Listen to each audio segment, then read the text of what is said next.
Hello everyone, welcome back to the channel. My name is Marco and today we are continuing Hunter x Hunter manga, chapter 350.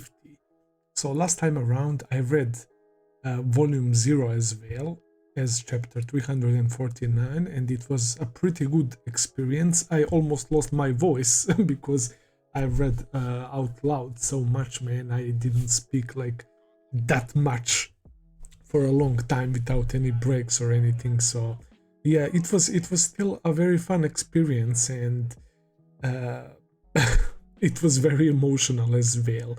Togashi only needed to use words to describe Kurta massacre, and it really shook me to the core, man. That's how brutal the description of their deaths was, man. And seeing Pyro's last words to Kurapika really moved me, man. That was so heavy, man. It was very sad. Pyro was such a nice and smart little kid. I liked everything about that backstory, and unfortunately, the brutal end was expected. But also, I will keep in mind that cryptic message that Phantom Troop left there. You guys also told me to keep in mind that, but still, I don't know what is that supposed to imply. Like, I'm having hard time like imagining that Kurtas like deserved something like that. Nobody deserves something like that, and I don't know if somebody from their clan did something to Phantom Troop or whatever, man. I mean, we can only speculate and try to guess, but we really don't have any clues at all, man. But whatever the case may be, that was amazing. The chapter was fire as well. We met like 14 kids, right? Legitimate kids. So God knows how many illegitimate kids that fucker has, the king of Kakin, man. And of course, all of them going from eldest to youngest, we see something behind them that perhaps represents their like powers and character. And Benjamin is the oldest one, and then we saw Camila, and then before Cedric there was a guy who looks like a monk, right? And there was obviously Cedric. Oh my god, that panel of him sitting in that like chair of bones, and we see all these body parts and Kurta eyeballs, man. He's one sick motherfucker. And then after that we saw, and it's funny because the younger they look, right? The younger princess they're showing, the more normal they look, man. Like, they look straight up like normal humans and kids after that, bro. But like, these oldests are to be worried.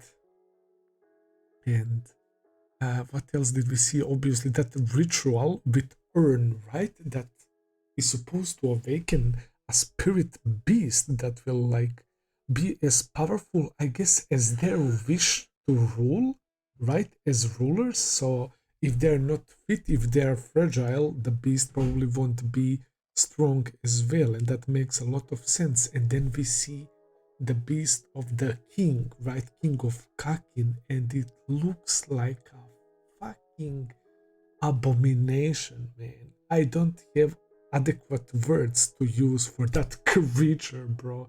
It's so disgusting, man. Holy shit. And it probably has to have some sort of like creepy, scary powers, man. I can't imagine like this thing having like some regular power. It has to be probably something very dark and disgusting, bro. I'm so hyped for this. Obviously, we also had stuff with the Zodiacs.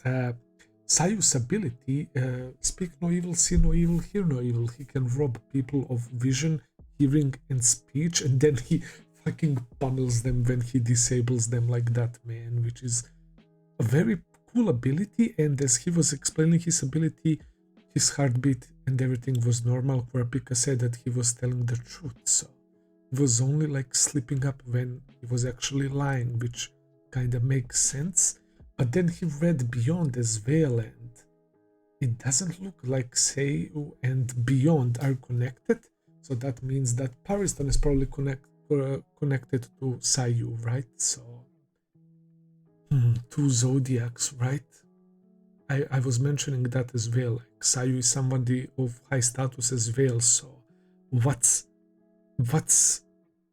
he fighting for, right? What's in the play for him to do something like that? They plan to apprehend him before they reach the new continent, right?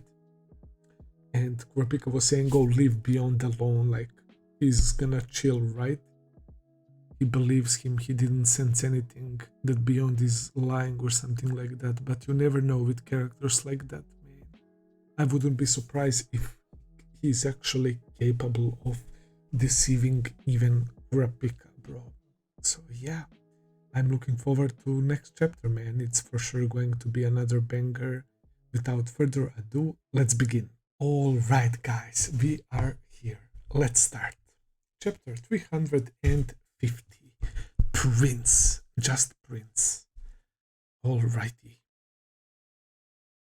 Ooh, that's the pot, the urn they were using in that previous episode. I forgot to mention they used blood in it and some sort of weird fairy showed up and then put it like back in Cedric's mouth or something like that, and that's how he's supposed to awaken, I guess, the beast or something. I was pretty positive that Cedric probably has some sort of ability, so that's kind of weird. It looks like they're supposed to gain like I'm not sure if what I'm talking about is true, but it looks like they're supposed to awaken their Nen and get that spirit beast through this ritual. But I thought like that they already have Nen and shit, man. So I don't know what's the deal with all of that. But this looks so dope, man. Kurapika being in front of it. Yeah, but it can also be a little bit worrying. Let's go. Oh, Bisky. Well, see you next volume. Let's go. The 6 princes hiring bodyguards are giving preference to hunters. To apply, pro hunters must enter their Hunter Association registration number, so multiple applications are disqualified. Okay. They can't apply multiple times. I don't know where we are, by the way. Oh, it's still... What the fuck? What if they hide their identity? Their valuation goes down. They'd be assigned far from the prince's personal detail. The possibility that our target is among the 6 princes isn't zero. Even if he's not there, it's still our best option for getting close to him. So, I need each of you to infiltrate a prince security detail. What the fuck? We see Basho and Melody, and is this Buster that Kurapika? Nen! For the... I don't think this is Bisky.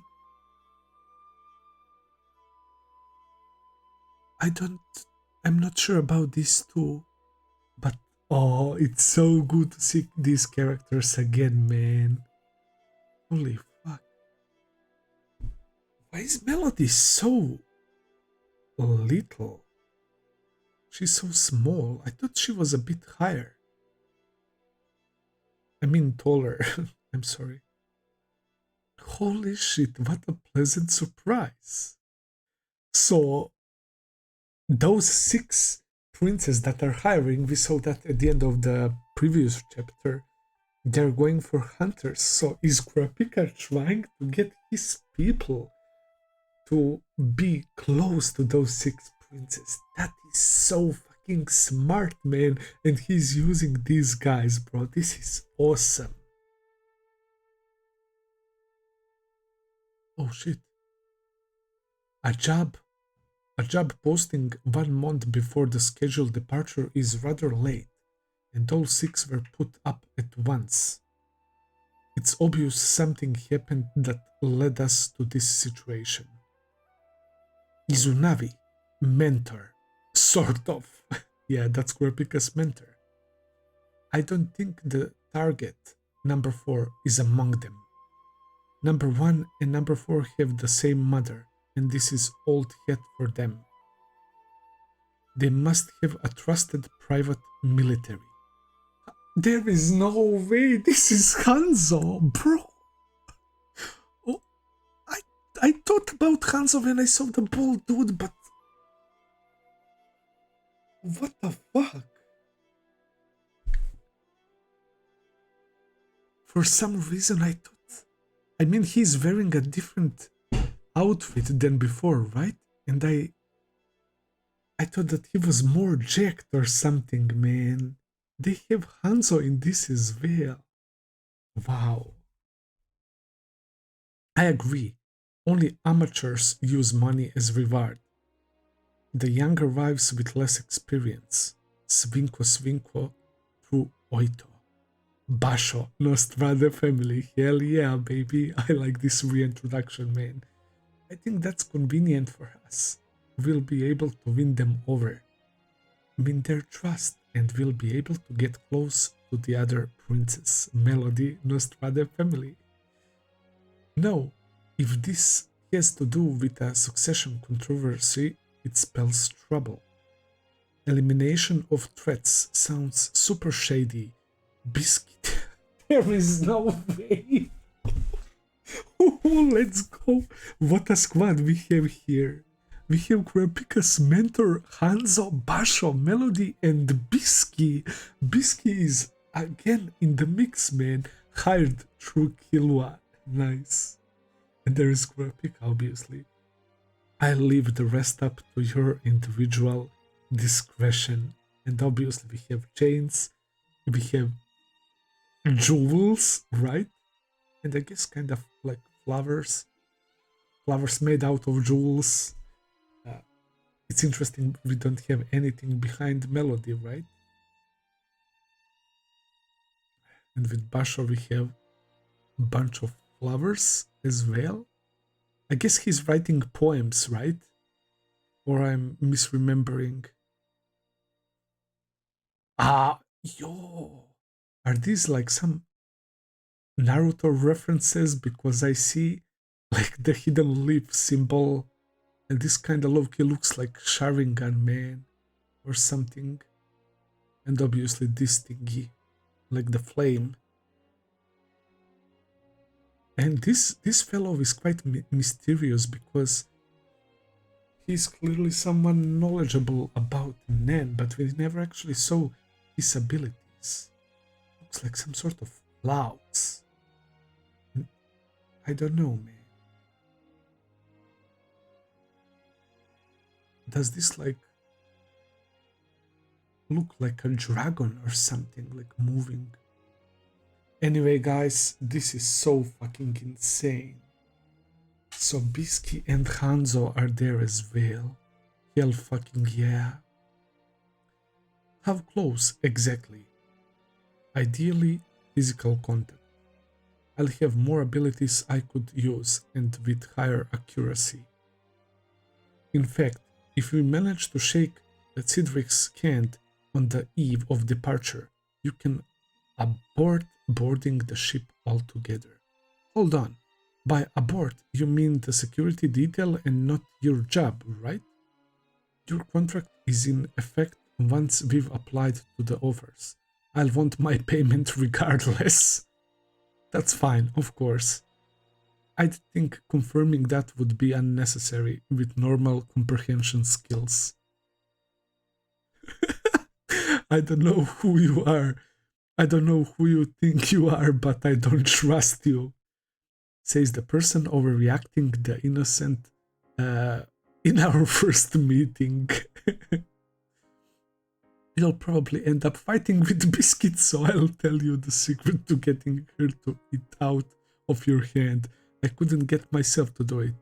It'll be creepy, but you should try it if you can. To get my people back. Oh my god. He's about to apply that tactic that Killua told him over the phone, man. It's good to see my boy Killua as well, even though it's like Kurapika's little flashback, and that's classic Biscuit, man. She had so much beef with Killua. I mean, obviously not serious, but for comedic purposes. Yeah, I'm like, I don't know. Somehow in the manga, Bisky and Melody straight up look like a midget, man, for some reason. Okay, what is he about to say? He's like, to get my people back. It's like, okay, I'll do it. Is he gonna like give her compliments or something? Let's see. I would never have heard such a delicate flower of a girl like you without Killua's recommendation. Look at her reaction. We don't get to see her face, man. You're more suited to sitting pretty as princess than being a bodyguard. You should pull out while you still can. Oh my god. It definitely worked. Look at her. She's the same as when she saw freaking Hisoka's junk, man, back in Grid Island, bro. That scene was so fucking creepy, though. I still remember that shit. I'll do anything it takes. Are you ready? Yes, look at her now. I'll do anything. Then send your data to your designated client. The clients are the children of the king's more recently added wives. No, not necessarily. Oof, okay. So there is no way that Benjamin, Sidwig, second child, the daughter, right, the monk dude that they are hiring, it's probably the one closest to the end, right? But it's crazy if they're all gonna compete. They're literally about to like kill each other, and they're like very young siblings among them, man. This shit will go so fucking brutal.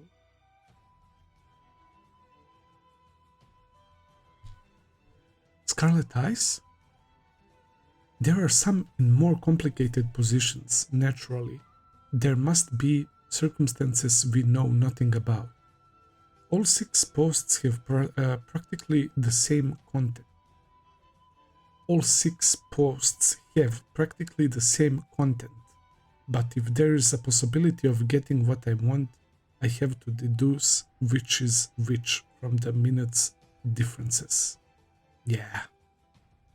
The first post, or the last, the one with the highest pay, or the one that never tried to one-up the others in pay, the one that gave up quickly, the one with a lot of addendums, the one with none, the one that specifies the review process, the opaque one, interview required or not, etc.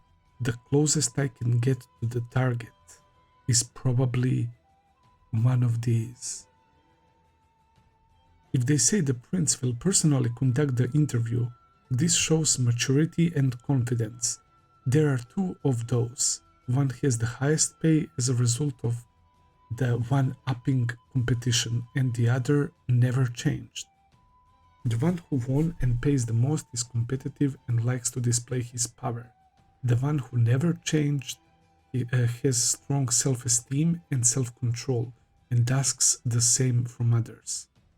Prince Halkenburg is the one who fits this profile the most. I'm convinced one of these is him. The dude that likes to read, that is in some sort of like library or studying room. So wait, he's connecting him to the second thing he said, with strong self-esteem and self-control, not the one who gave the most money, right?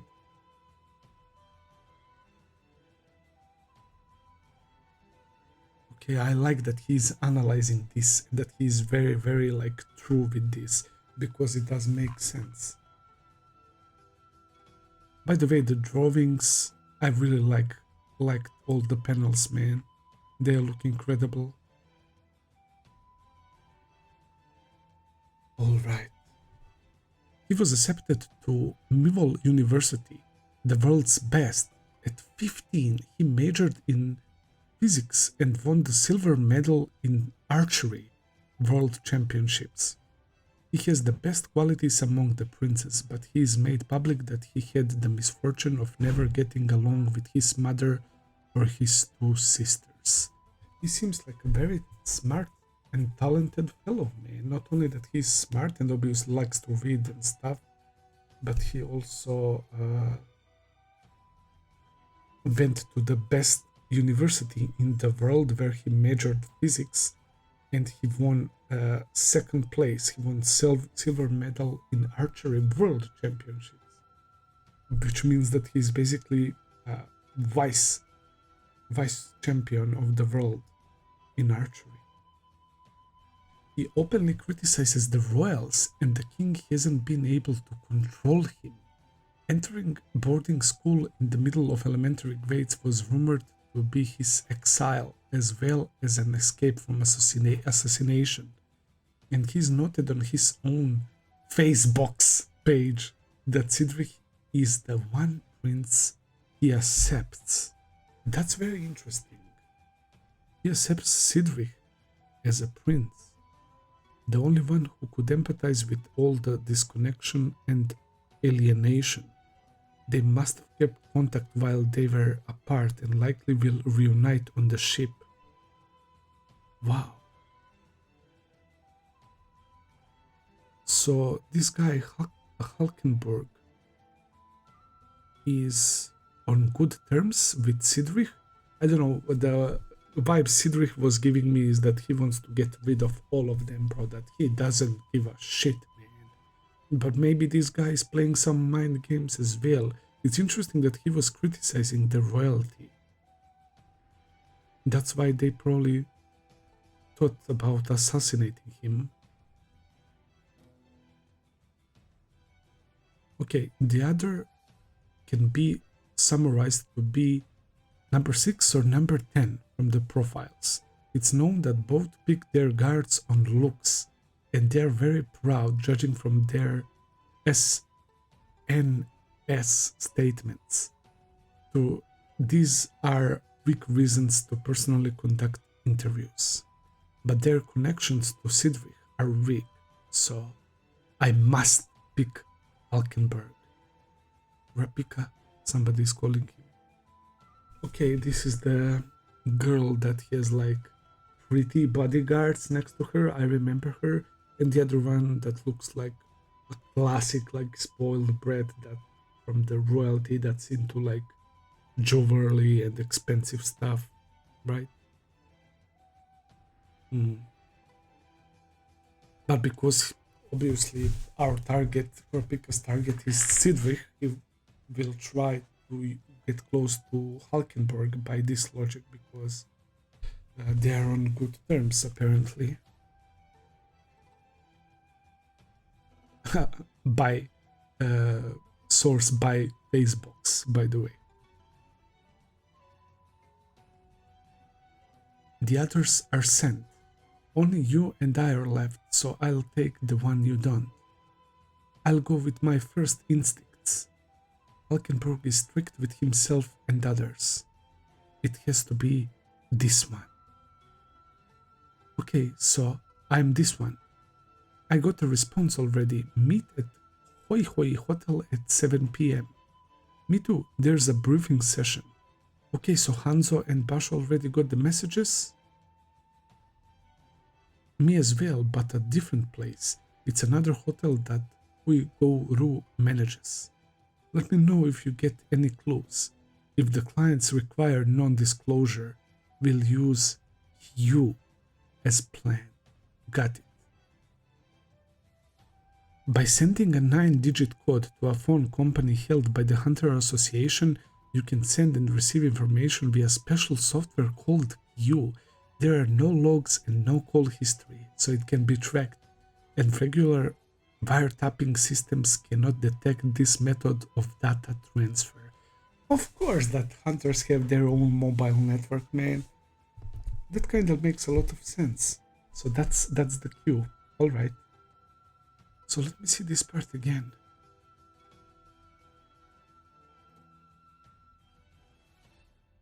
Okay. So Kurapika's master was talking to Kurapika when he was saying only you and I are left, right? And Kurapika definitely, I think Kurapika chose Halkenburg.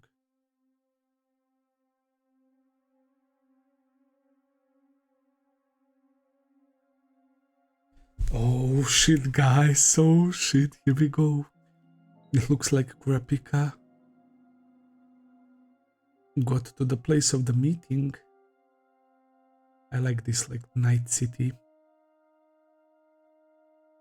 He's being welcomed by people in suits, some bodyguards. It all makes sense. The prince awaits inside. Ooh, that's an interesting expression. Kurapika definitely seems shocked here for some reason.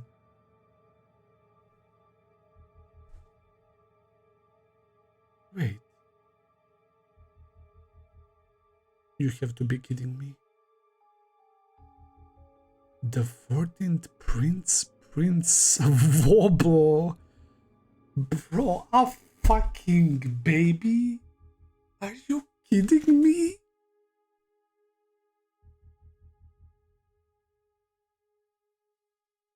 What the fuck? I thought it might be the other girl that has like pretty bodyguards. That face from the mom. She's definitely probably responsible for this, right? Hello, this is Woble, and I am Oito. My name is Kurapika. You look disappointed. No, not at all. It's alright. It means you're more likely to be someone we want. But how? We want someone who summarized that our post was from Prince Halkenburg. What? Someone who can reach their goal with few clues. We weren't permitted to write anything that specified which prince might be hiring. The only change allowed was the fee, and the descriptions had to be picked from pre-selected options, because if our identities could be specified, an assassin could infiltrate, and the popular princes would have been flooded with responses. Oh my god. I kinda underestimated these guys. This is kinda nuts. So, they expected whoever came to Wobble and Oito to be somebody that could potentially deduct that it was Halkenburg. That's a crazy twist, man. But why? Both apply to Prince Halkenburg. He figured as much, and I did not put up a post. I see. Prince Halkenburg is very strict with himself and others. The rules didn't allow it, but someone who knows him and pretended to be him could set that fee at 0. He wants to change the royal family politics. There are followers both within and without the system, slowly garnering power. There are never-ending rumors of assassination plots, and some followers scheme to use him to form a dictatorship. Most who get close without going through his organization's background checks are assassins or fake followers. But that would be convenient for us. We would have a give and take relationship. Wow, so a lot of people are actually supporting Halkenburg, right? Because he wants to change the family politics and he wants to tear down a system, their whole system basically. Those after his life will get to wait for their chance while protecting us. Those plotting to manipulate him can learn his weaknesses. What do you mean?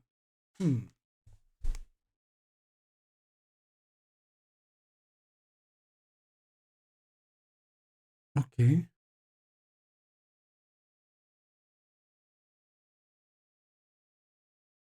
I don't understand.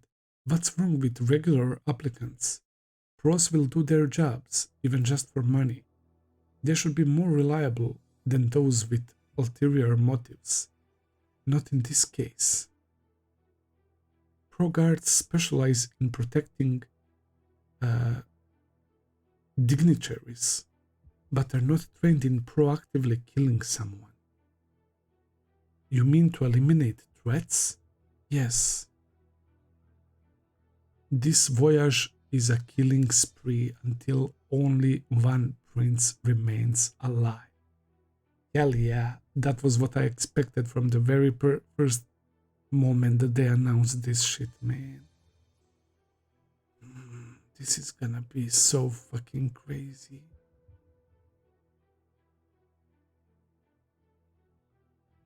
The high-ranking princes who have power and wealth have personal armies and are well prepared to welcome this battle. The top four dogs, right? Benjamin, Camilla, can remember his name, and Sidri. Didn't anyone oppose or refuse this? Surely you must have.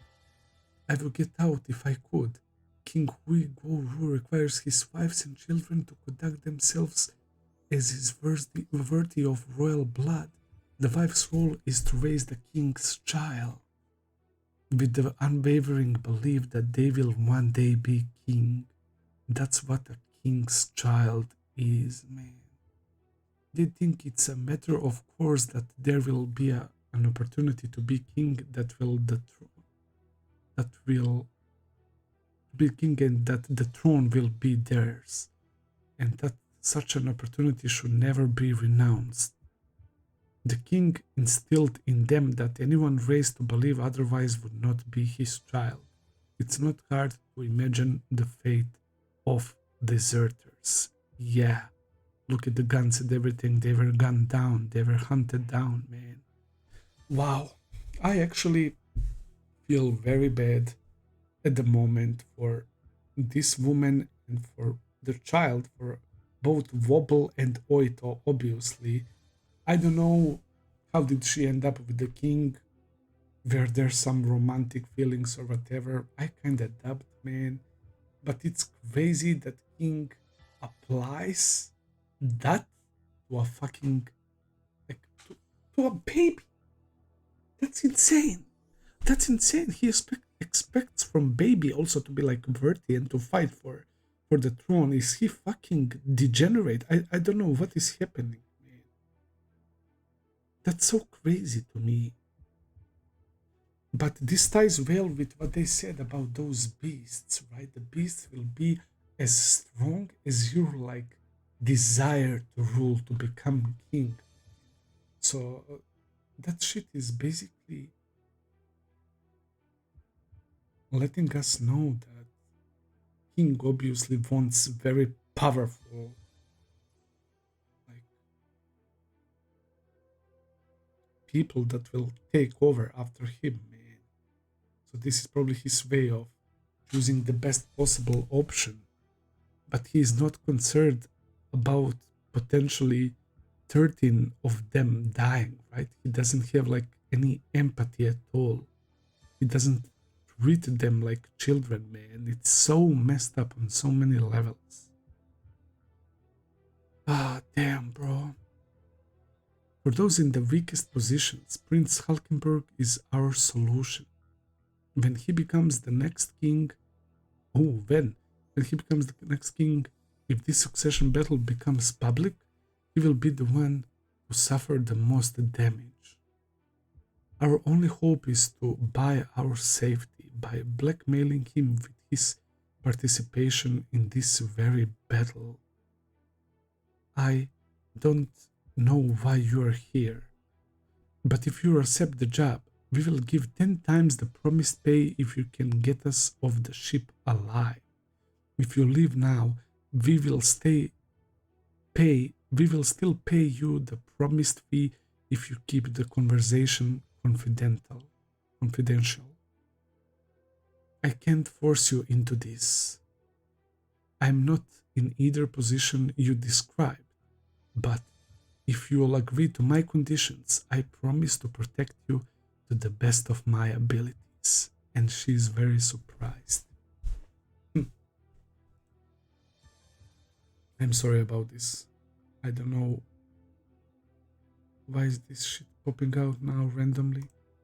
Maybe I clicked it. What is happening? Okay, I'm sorry. Holy shit, what is that? It's a clock and there is something weird here.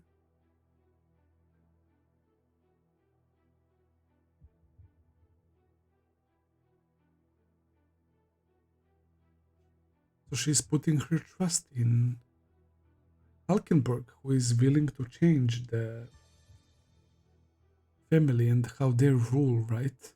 He's probably a good guy. But it's interesting that he's the one closest to Cedric, though.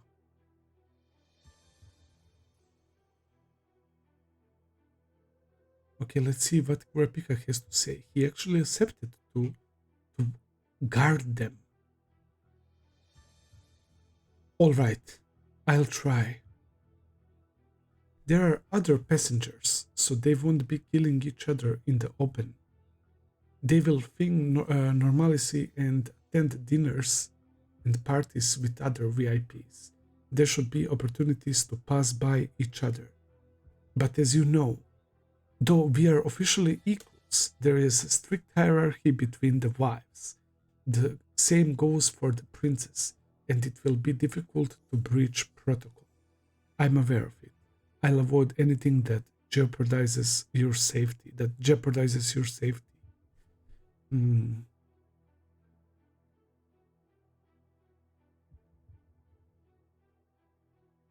They won't be killing each other in the open.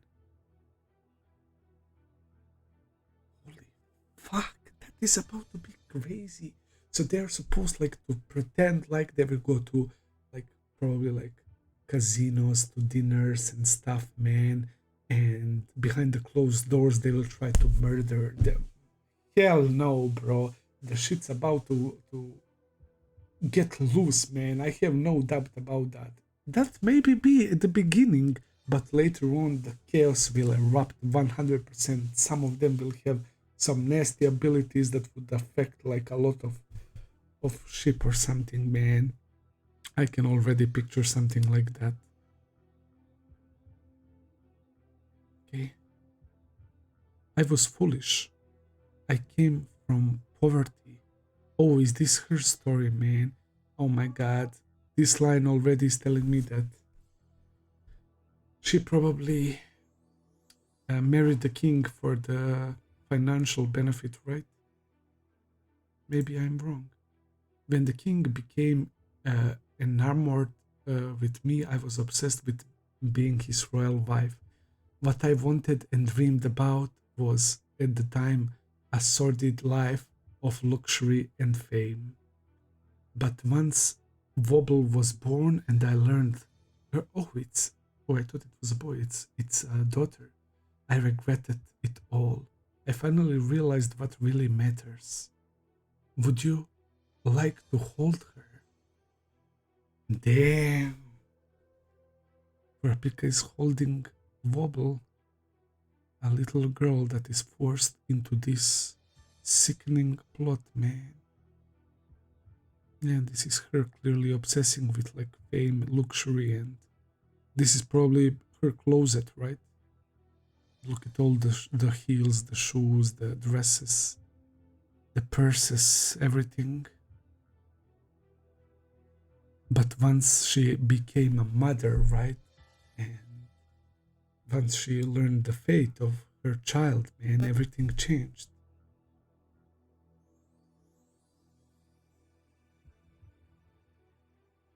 God, I can say that's a cute baby, but it kinda is. It's funny name also, Woble. I don't know, Woble seems like a very funny word to me. And you know that our boy Kurapika has a big heart, man, despite like him having one goal in his mind that is to revive his clan. I mean, not to revive, to get the revenge for his clan, but he's a kind-hearted person. Izunavi with number 6, Tyson. So he's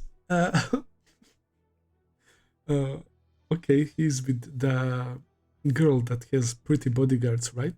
Biscuit with number 13, Marayam. Oh, she's with that kid. Basho with number 7, Lazarus. Oh, that pothead dude. Was he smoking or something? I can't quite remember, but I think he was smoking. Melody with number 10, Kacho. Kacho had a sister, right? Can't remember much detail about her. Hanzo with number 12, Momoze. Volume 33, Threats End. Oh, okay, shout out to Compy, my Patreon. He told me not to jump into the next page immediately because this is actually the end of volume and they jump straight into next chapter if I click here. So I won't do it. I guess this is it, man. Wow. Very good chapter, man. Awesome reintroduction to characters, especially characters like Bisky, Melody, and Hanzo. And Basho is pretty chill. And to be perfectly honest, was not expecting to see him here, man.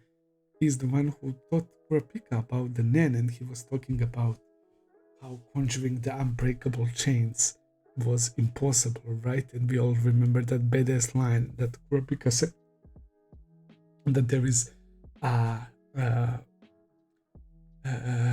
evil let loose that needs to be chained down to hell, something like that, man. That was pretty awesome. That I remember that scene very well of Kurapika like being on his knees while it's raining. So it's so nice to see them again. And of course they're helping out my boy Kurapika, and they are all getting to work on with these princes. So all of them are going to get aboard that ship, man.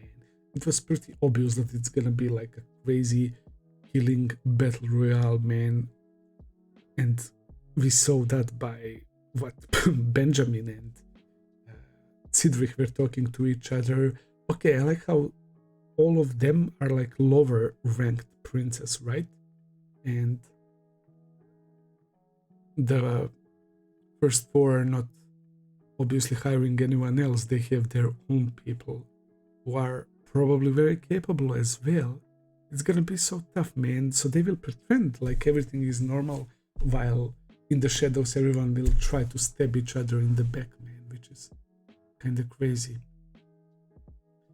Of course that Kurapika has to guard the weakest target, man. A baby, Woble, man. I would feel so fucking bad if they harm a baby.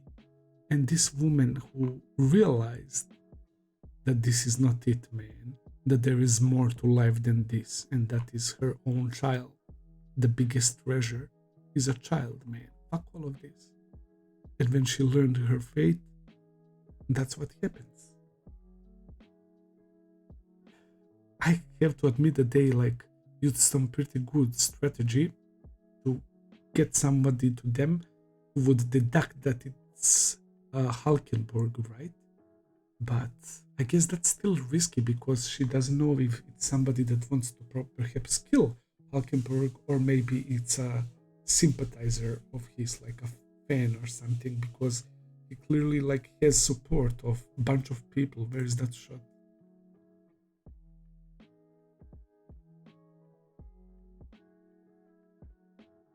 Here it is. Because he wants to change the royal family, right? He's probably a good guy, but maybe it's too early to say something like that, man. But yeah, apparently he's supporting Tserriednich. He's noted on his own Facebook page that Tserriednich is the one prince that he accepts, which is interesting considering that we know that Cedric might be a lunatic, a little bit fucking crazy. So that's why I can't tell if this guy is really trying to do something good. Maybe he doesn't know about what Cedric is doing in his free time. I don't know, man, but you guys will let me know as always if I am correct me if I'm like interpreting something wrongly.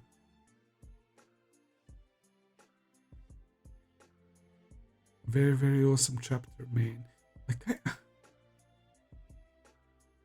I'm so mad because my mind, like, I wanted to say like, oh, they look like Bisky and Hanzo, but I was more sure for some reason that this is not Hanzo, because I don't know, he stands next to this guy and to Basho and he looks so small to them. Like these manga like sizes are kind of throwing me off, man.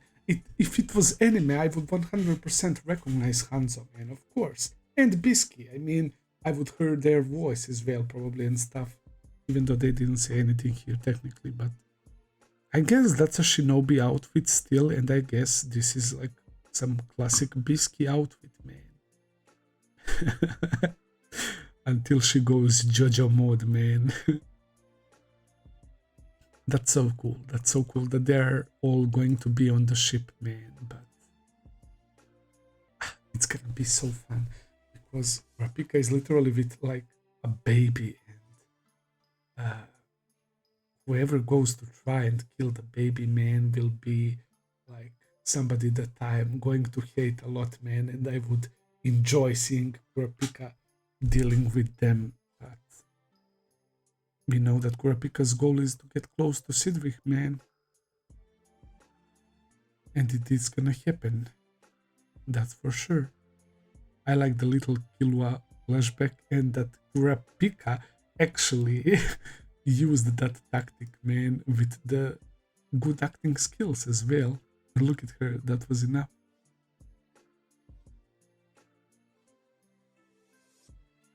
That was really, really cool, guys. I think I will end the chapter here. I will end the video here. Hopefully you guys enjoyed as always. Thank you for watching. I hope that you enjoyed. If you did, please consider subscribing, leave a like, comment, all that good stuff as always. Check out my Patreon page if you want to see full and early reactions. I will be seeing you very soon with another video. Until then, take care and have a nice day. See ya.